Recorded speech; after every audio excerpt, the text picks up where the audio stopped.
Welcome to the Nathan Nephew Show. I'm your host here, Nathan Nephew.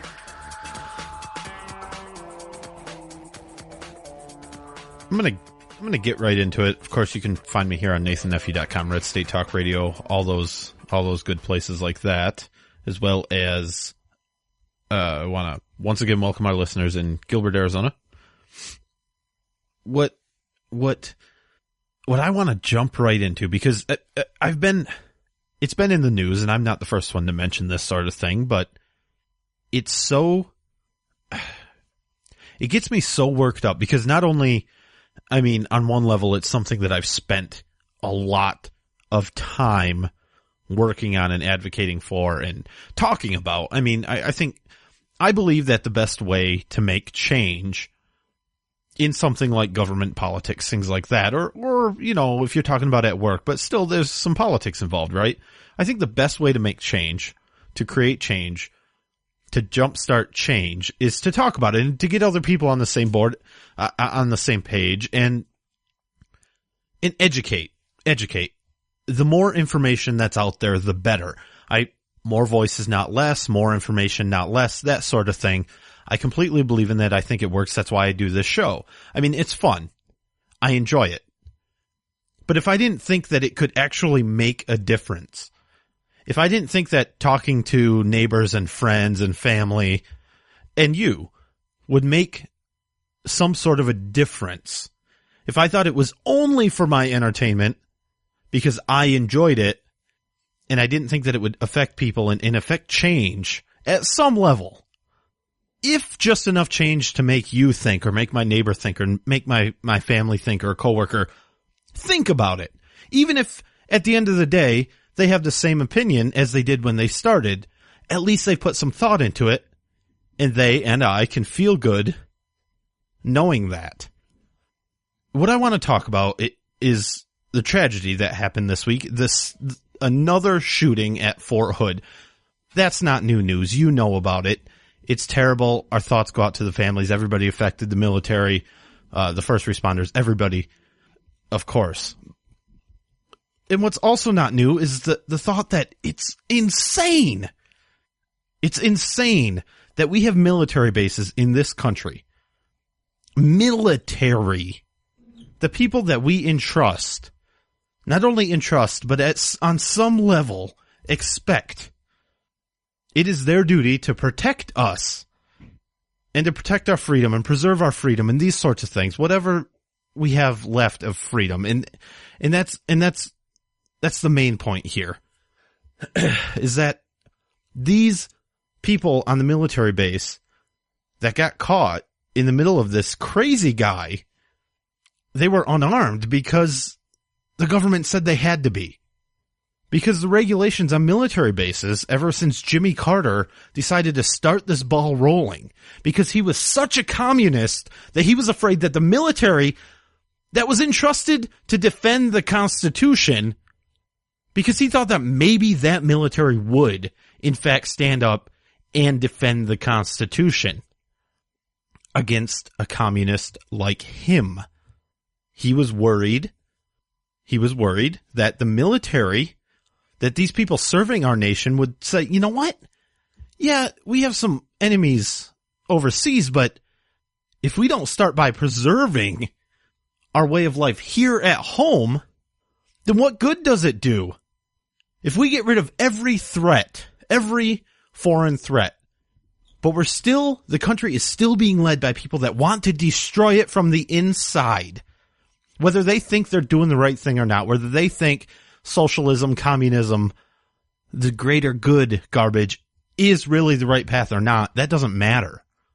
What matters is the end result that isn't the United States of America as it was founded, and as it was meant to be, and as I, and I'm sure you want it to be. So we had Jimmy Carter, and he probably wasn't the first one to think of it, but we had him get the ball rolling. We had Bush keep the ball rolling, HW. We had Bill Clinton enact some of the more stronger restrictions on weapons on military bases, and we disarmed our military. The people that are trained and entrusted to fight with weapons.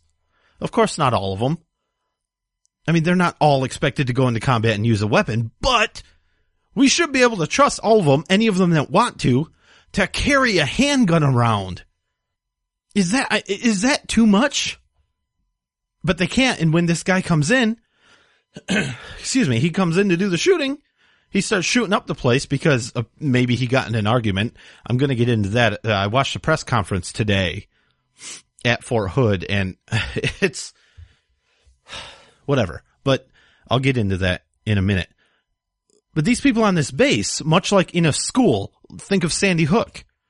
It's the same situation. This guy goes in shooting up the place, knowing he's not going to encounter much resistance. He can do whatever he wants. And then finally, when he is confronted with somebody, with a female military police officer with a gun, he ends it.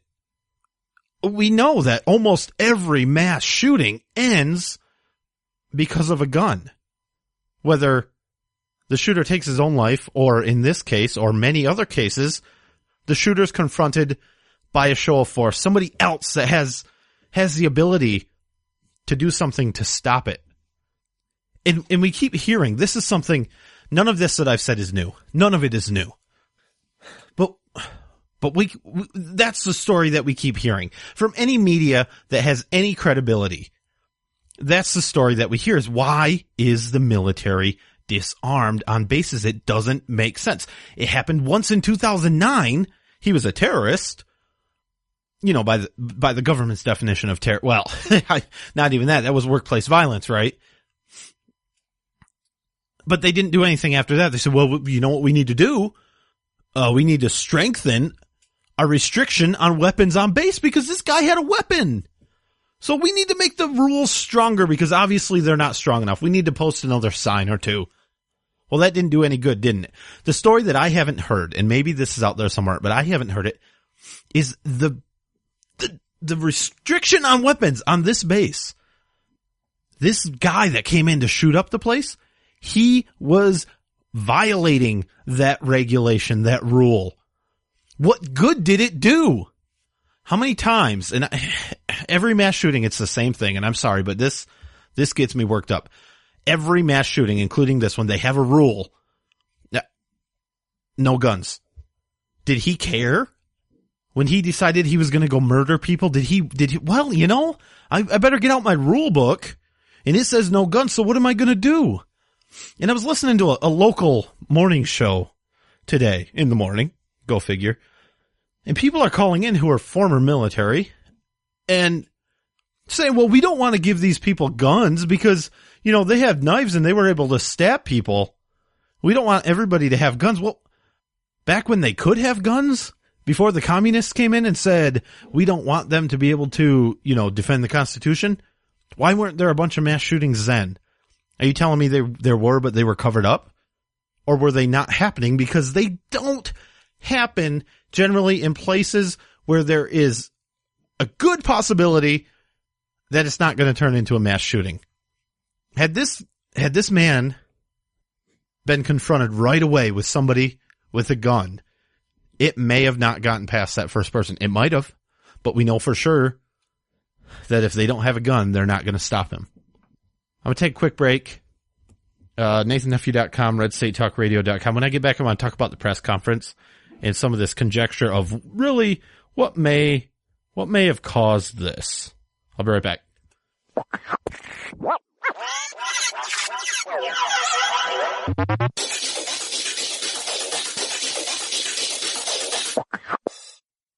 Are you looking for some way cool t-shirts? Check out ChugDug.com. They have hundreds of crazy fun t-shirts like gun, patriotic, and you better believe zombie shirts. At ChugDug.com, you'll find quality shirts at a quality price. All shirts start at just $10 with free shipping over $50. Mention Radio 1 coupon code at checkout and grab a cool 10% off. That's ChugDug.com. T-shirts with attitude. Are you tired of commuting to a job that makes someone else rich, working harder than ever, but getting nowhere? Do you hate spending hundreds of dollars every week on daycare, having someone else raise your children? With our opportunities, you can start earning money as soon as next week. You get to be the boss, work from home, and live a happier life. At Be the Boss Network, you'll find hundreds of work-from-home opportunities that you can literally start today and be earning money as soon as next week. Go to freedom66.com and start earning money as soon as next week. You get to be the boss. Get out of the rat race. Work from home. Go to freedom66.com right now and change your life today. That's freedom66.com. Go to freedom66.com and start earning money as soon as next week. You be the boss. Go to freedom66.com. Red State Talk Radio is All American Talk Radio.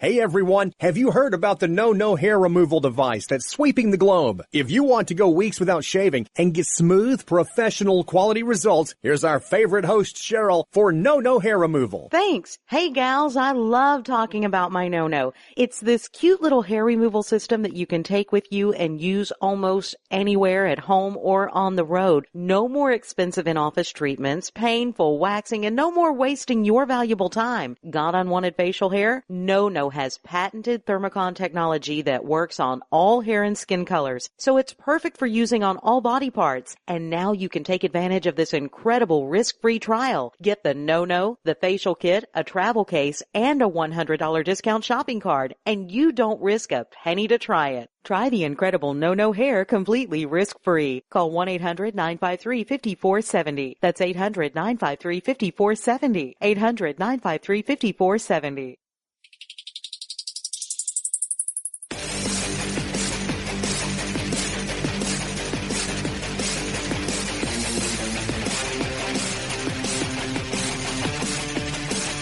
The Nathan Nephew Show.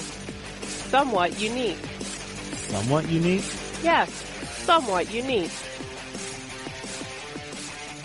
All right, welcome back to the Nathan Nephew Show. Of course, I'm Nathan Nephew. I wanted to talk about the press conference I saw today at Fort Hood. I think it was a commander on the base.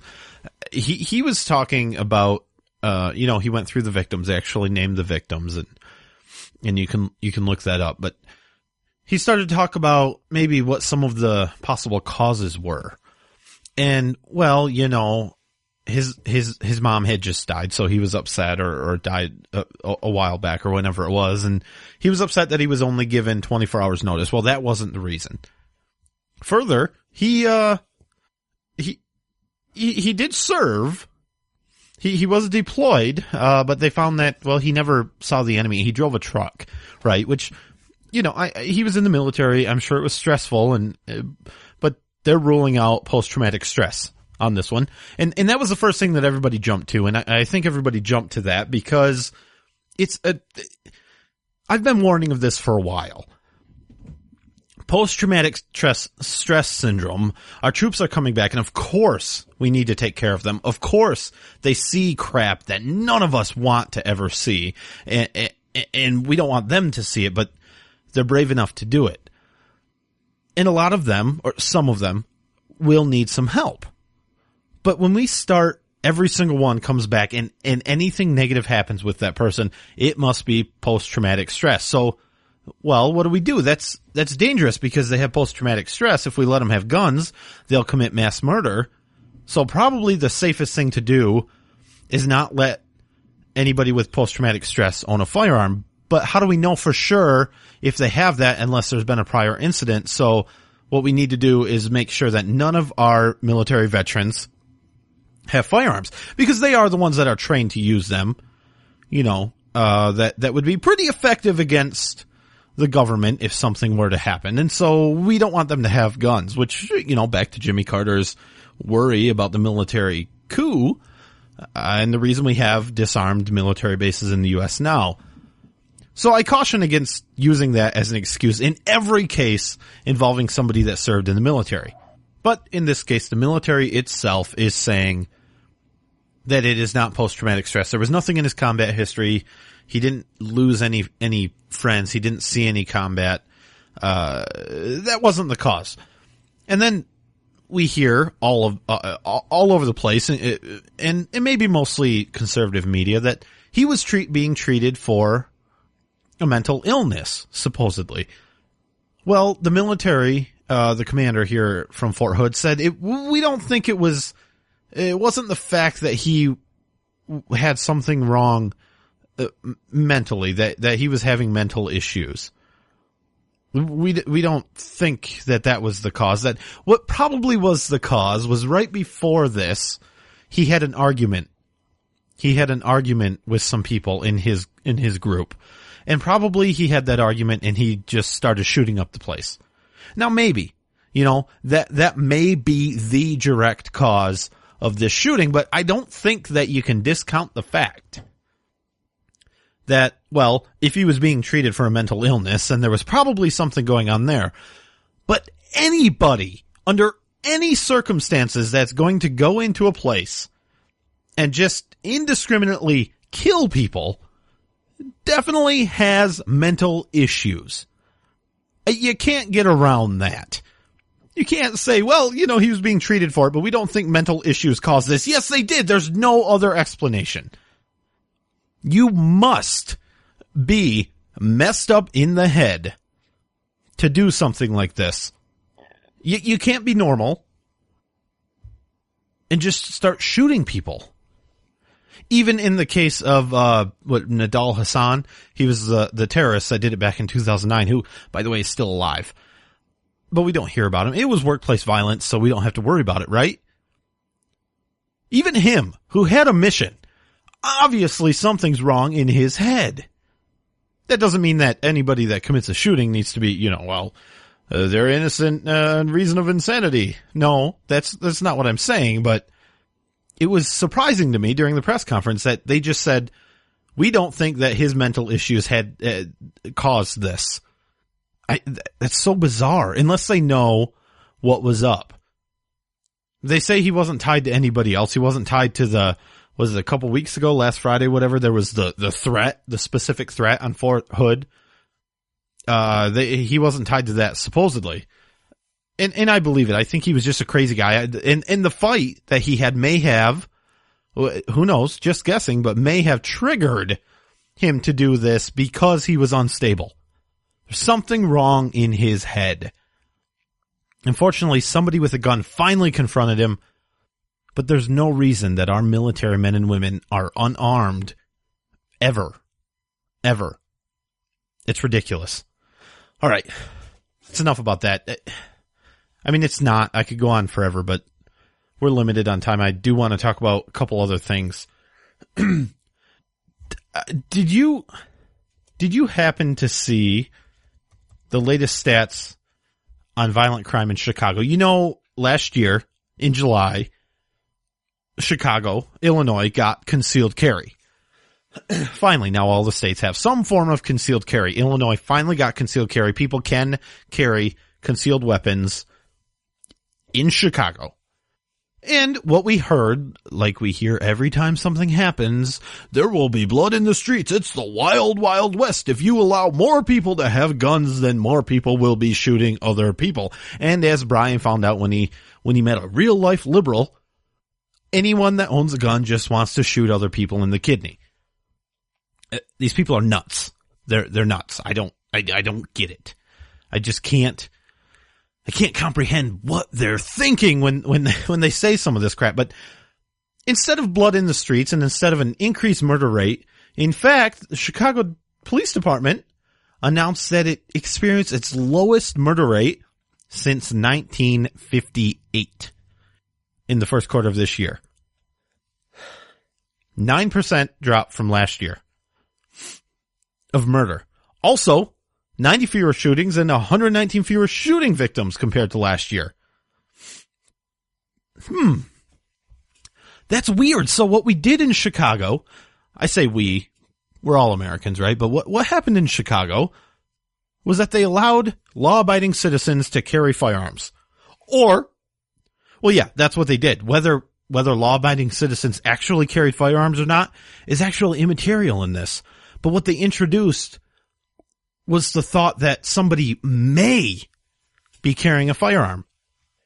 And it turns out that in a lot of cases, it seems that is enough to stop some of these criminals that aren't so stupid from committing some of the violent crimes that they would if they knew the people were unarmed. Look at Fort Hood. Look at Sandy Hook. Look at the Aurora, Colorado movie theater. All supposed gun-free zones where all of the shooters broke the rules, took a gun in there anyway because they don't give a damn about what the rule says.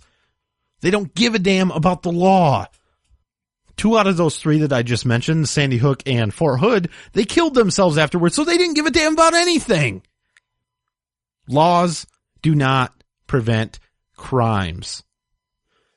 I heard a researcher that actually said that laws prevent crimes all of the time, and he claims to have data, and I really want to see some of that data because I don't know how you can collect data on it, first of all. But I know that a gun-free sign, no guns allowed sign, it's never stopped a mass shooting. And don't give me that garbage if you're going to tell me that it did. Well, of course it did.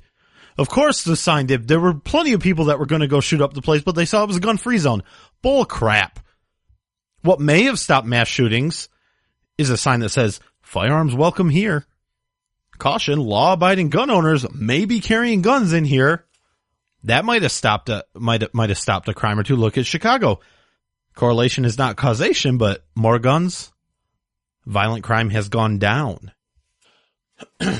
Now, we all remember, there's a bit of a shift now away from guns. We remember Proposition 8 in California. It passed, by the way. A majority of Californians, back whenever that was, 2006, I don't even remember. Probably more recent than that, actually. But they all voted, the majority of people in California voted to define marriage as a union between a man and a woman. Agree or not, whatever. The majority of people in California voted for that. The majority of the people that voted anyway. And you say, oh, it wasn't the majority of the population. Well, then get off your ass and vote. But then what we had was a court that came through and said, or a judge that came through and said, nope, I don't like that. So who cares what the people said? I am one man and I decide that they're wrong, and overturned it. But it seems like an executive for Mozilla, you may know him better as the people that do Firefox, the web browser. He gave a little bit of money. He gave some money to support Proposition 8 back 4 years ago, whenever it was, 2008, whatever. Well, we just found out that he gave this money, and oh boy, the end of the world. He's being demonized like crazy. He actually resigned from his position, and the company came out and said, we're really sorry. We're sorry. He didn't really meet our standards, and, he supports something. If he has an opinion, he has an opinion, and it's just not good to have opinions. It's not good to support things that you stand for. We need to be very careful in this nation about things like that. Private company, private citizen, they can both do whatever they want. If Mozilla wants to can him, fine. But let's not start to do what we don't want the government to do and demonize people just because of what they say or what they believe in. Let's debate them. Let's take them head on. Let's change their minds. But I guess it's a message of tolerance. I saw a conservative college news group. I saw a video go into a feminism convention, and she was just asking questions. She would start interviewing someone, just saying, so what is feminism to you? Who's it for? Who can join? Who can be a feminist? And then other feminists come and say, oh, don't talk to them. They're a conservative news group. They're conservative, so don't even talk to them. She's just asking questions, but we're the tolerant, all-inclusive group. You're just not welcome here. And in fact, she was told, we don't want you here. Inclusive, huh? All right. That's all the time I have. See you next week.